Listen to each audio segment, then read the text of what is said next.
Bienvenue dans le référentiel d'évaluation et monitorage du professeur Gordon Cumming de l'Université de Cardiff.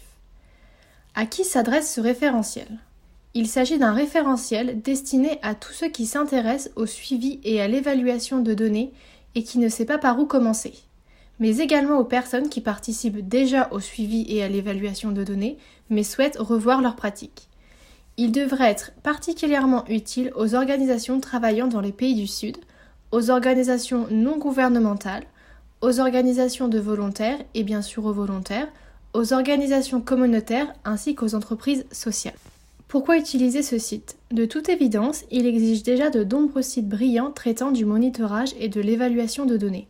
Alors pourquoi utiliser celui-ci ? Voici quelques raisons. Tout d'abord, le site est absolument gratuit. Deuxièmement, son utilisation ne nécessite aucune connaissance préalable du monitorage et de l'évaluation de données.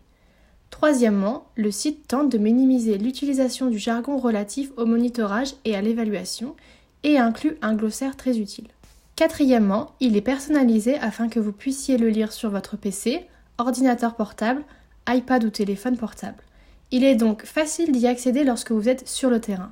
Cinquièmement, il contient des fonctionnalités utiles telles que des modèles téléchargeables, des exemples concrets, des liens vers d'autres sites web de qualité, mais aussi des vidéos tutoriels dans des langues autres que le français et un pack téléchargeable en gallois. Enfin, et peut-être le plus important, il vous aide à renforcer votre connaissance en vous recommandant The 1-2-3 Method pour le monitorage et l'évaluation de données. Étape 1, choisissez votre cadre méthodologique. Et étape 2, collectez et analysez les données. Étape 3, vérifiez vos données. The Full 1-2-3 Method peut être utilisé pour des évaluations plus ambitieuses, alors que The Quick 1-2-3 Method est conçu pour des évaluations rapides par des ONG ou des organisations volontaires. Mais quoi que vous fassiez, assurez-vous d'abord que votre investisseur et votre propre organisation de bénévoles sont d'accord que vous utilisiez The 1-2-3 Method. Tout cela est précisé dans notre avertissement que vous trouvez en bas de la page d'accueil du site internet. Regardons brièvement le site internet. Comme vous le verrez, sur la page d'accueil, il y a 6 onglets. Vous pouvez cliquer sur n'importe quel onglet pour obtenir plus d'informations à son sujet. Le premier onglet est celui de Bienvenue. Il contient des informations sur le contenu du référentiel et à qui il est destiné. Il contient également le pack téléchargeable en gallois que j'ai mentionné. Le deuxième onglet est Qu'est-ce que le monitorage et l'évaluation de données et pourquoi en avons-nous besoin ? Vous y trouverez un questionnaire qui vous aidera à déterminer qu'est-ce que le monitorage et l'évaluation. Vous trouverez également un glossaire de certains thèmes clés utilisés dans le domaine du monitorage et de l'évaluation. Le troisième onglet est The Full 1-2-3 Method. C'est là qu'il y a beaucoup plus de détails. Comme vous le verrez, j'y recommande 2 approches distinctes. La première est une évaluation basée sur les métriques. Ce processus en 3 étapes implique le cadre logique qui serait la première. La première étape consiste donc à créer votre cadre logique. L'étape 2 consiste à collecter des données et comprendra probablement des essais, des enquêtes et des questionnaires qui utilisent très souvent des méthodes quantitatives. L'étape 3 implique la vérification de données. Par exemple, des entretiens avec des informateurs clés, du matériel d'étude de cas ou une analyse de documents. Dans la dernière section, vous trouverez un exemple concret qui vous explique le cadre logique d'un projet particulier et comment évaluer ce projet.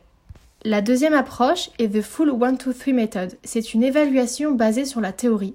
Elle utilise la théorie du changement. Ici, vous aurez tendance à utiliser des méthodes de collecte de données telles que le changement le plus significatif, entretien et groupe de discussion. Et vous vérifierez également des données très souvent à l'aide de techniques telles que l'observation des participants ou des entretiens supplémentaires. Encore une fois, vous avez un exemple concret de théorie du changement et de la manière dont vous procéderiez pour monitorer en utilisant ce mécanisme. Passons à The Quick 1-2-3 Method. Vous verrez qu'il en existe 2 types. La première concerne les ONG qui participent aux évaluations rapides de leurs activités. Cela peut concerner une fresque ou le système d'appréciation du personnel, mais aussi des formes beaucoup plus courtes de vérification de données, telles que des entretiens instantanés ou des courtes enquêtes. La deuxième forme de The Quick 1-2-3 Method est destinée aux volontaires ou aux organisations de volontaires. Ici, vous évaluez non seulement vos activités, mais aussi vous-même. Vous commencez par un questionnaire sur vos propres qualités et sur vos attentes. Vous testez ensuite certaines de vos hypothèses initiales à l'aide de méthodes d'évaluation rapide décrites ci-dessus. Enfin, vous aurez un questionnaire dans lequel vous calibrerez vos résultats, vérifierez si vos attentes étaient correctes et comment vous avez progressé. Le dernier onglet est Contactez-nous, où vous pouvez nous envoyer des commentaires sur vos propres expériences et peut-être nous fournir du matériel d'étude de cas. Peut-être après avoir essayé The 1-2-3 méthode, vous auriez des suggestions pour l'améliorer et nous vous en serions reconnaissants.